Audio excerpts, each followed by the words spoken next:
Hi, this is Jeffrey Hare from the 51st State Initiative. Just wanted to spend a few minutes today talking about the latest information put out by 9 News. Thought we would go through some of the clips today, talk about what they put on there versus perhaps some of the misconceptions that we think that should be cleared up. Yeah, hi. In this first clip, we saw some comments about perhaps what are the things that led up to this. Certainly gun control was a big issue. They talked about civil unions. I'm not quite sure why the media keeps talking about civil unions. It hasn't ever been brought up in the context of the reasons why this has been initiated. Although they did bring up the Nathan Dunlap issue, the stay of execution, and certainly that is a big topic for folks. One thing they didn't talk about, which I think is equally as important as the gun control legislation, is these rural energy, renewable energy mandates that happened, what we call SB 252 or Senate Bill 252. That was an assault on the rural parts of the state, and it was a widely very frustrated folks in the rural part of the state that felt like that was an assault on them, and that they certainly didn't want that passed. If you keep up with current events, you know there is a move in Colorado for several counties to secede, leave the state, and form this country's 51st state. People in 11 counties will vote on the 51st State Initiative in the upcoming November election. The counties are primarily on the Eastern Plains: Weld, Logan, Sedgwick, Phillips, Washington, Kit Carson, Yuma, Cheyenne, Lincoln, and Elbert. Moffat County in northwestern Colorado is also talking about breaking away. 9 Wants to Know investigator Melissa Blasius looks at the issue from both a political standpoint and a financial one.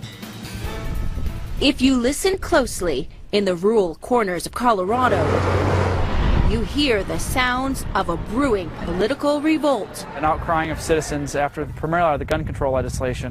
They didn't like the Gay Marriage Act. I also don't agree with Hickenlooper's decision to not execute that gentleman.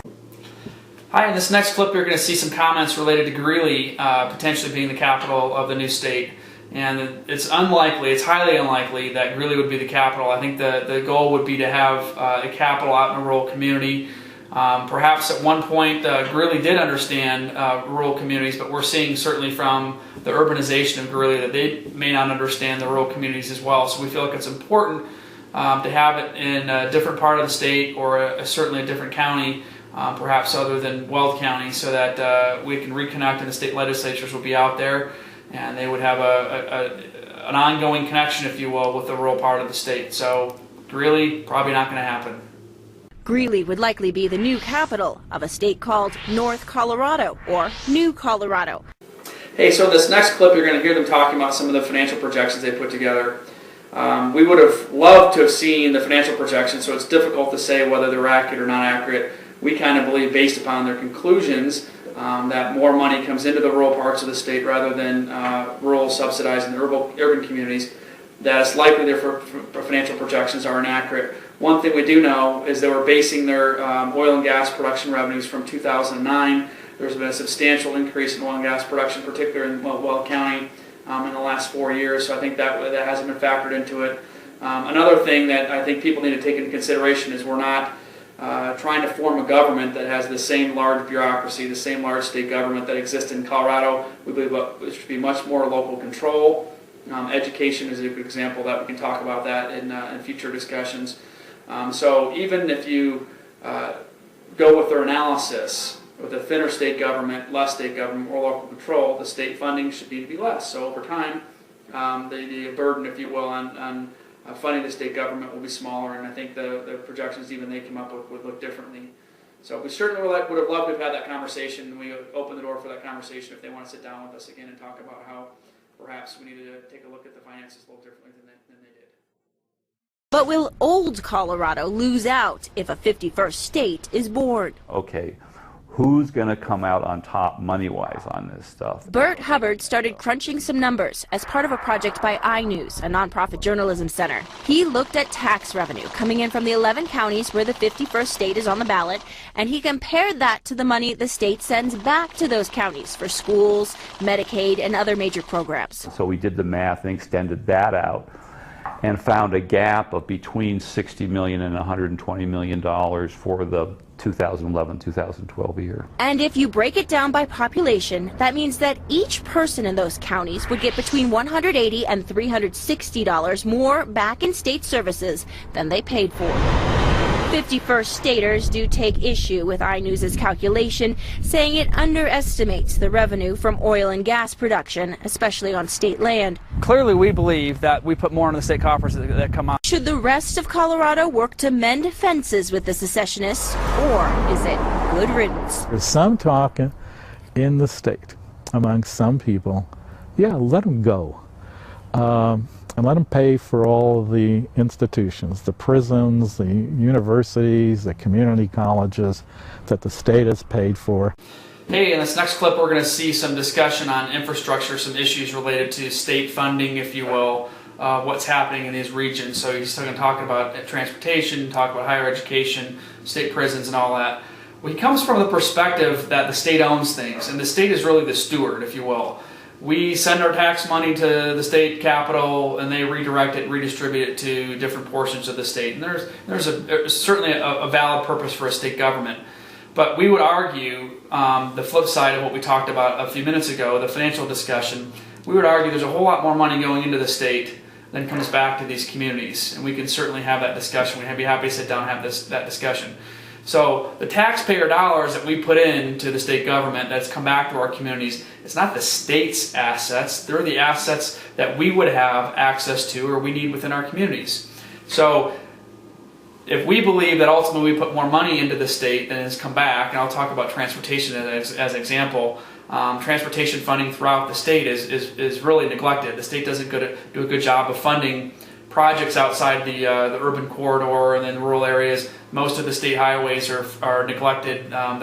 If you look at the CDOT website, you'll find that the outlying rural highways and such are the most poorly maintained in all the state. So that's a reflection upon how much money flows back out of the state government into the rural communities. So I think if we want to sit down and have the discussion, I think we'd find that the taxpayer dollars that have gone into the state, particularly if you look at the state land boards, that's a good topic we've talked about. The tax dollars, especially the severance tax dollars that have come off the state land boards, gone into this giant sucking sound that we call the General State Assembly or the state capital.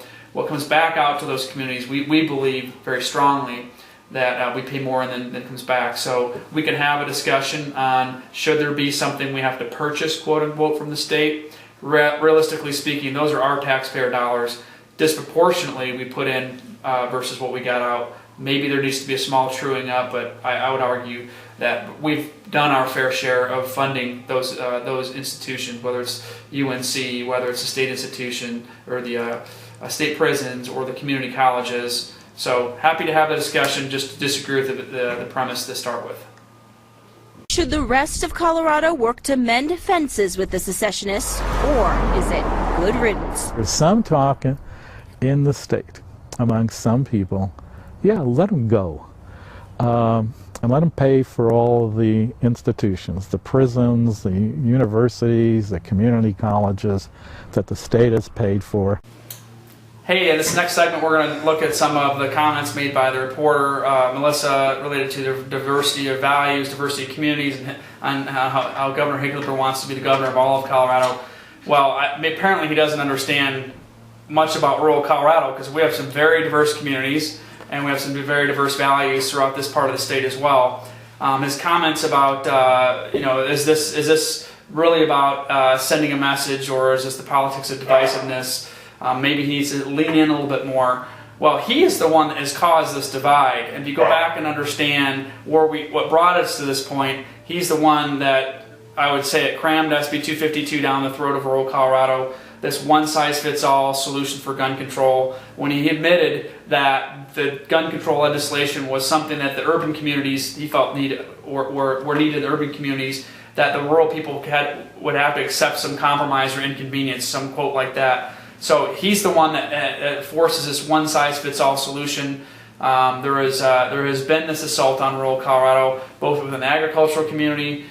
We saw that last year with the droughts, when folks in Weld County were trying to ask the governor Hickenlooper to declare a state of emergency and turn some wells on for a few days to save a disastrous conditions. We had the worst drought in state history last summer.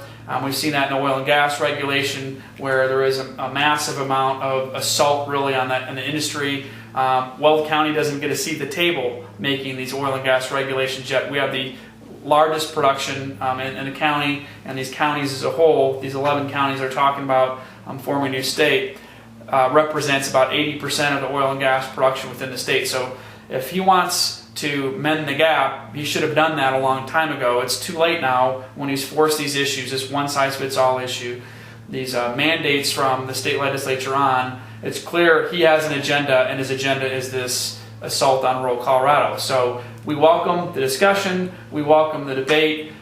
We feel like it's too late. Is it that we can't bridge the gap? No, we're always open for discussion, but he's the one that's forced the issue to this point. So for him to say that we're being divisive is a clear twisting of the facts, and we're happy to have that discussion. And if necessary, if we've got to go our own way, we're happy to have the divorce. Governor John Hickenlooper says that he is one of the people who does want to keep Colorado whole. While he defends his past policy decisions in a statement to 9 News, he also emphasizes that he values our diverse communities and people in Colorado. He adds, if this talk of a 51st state is about politics designed to divide us, it is destructive. But if it is about sending a message, then I see our responsibility to lean in and do a better job of listening. In the Information Center, Melissa Blasius, 9 News. The 51st State Initiative vote on November 5th would be the first step in the secession process. If voters agree to pass it, those counties would also need a statewide vote to change the Colorado Constitution. Then it would need approval from both houses of U.S. Congress. So just to recap, the last segment you saw some comments about the vote, what's going to happen. What is the significance of the vote on November 5th in these 11 counties? Well, the significance is it is sending a message. It is being unified as a rural community. It is sending a message to the governor and the state legislature that what happened in this last legislative session in particular, this assault on rural Colorado, this erosion of our values, this erosion of our constitutional liberties has got to stop, has got to change, and we need a permanent solution, not just a temporary solution. We need a permanent solution. That permanent solution is best understood in the context of what we call a Phillips County proposal. In the Phillips County proposal, we are requesting, we are asking, we are hoping to bridge the gap with the expansion of the state Senate from 35 senators to 64 senators, which each county in the state having representation, 1 senator per county.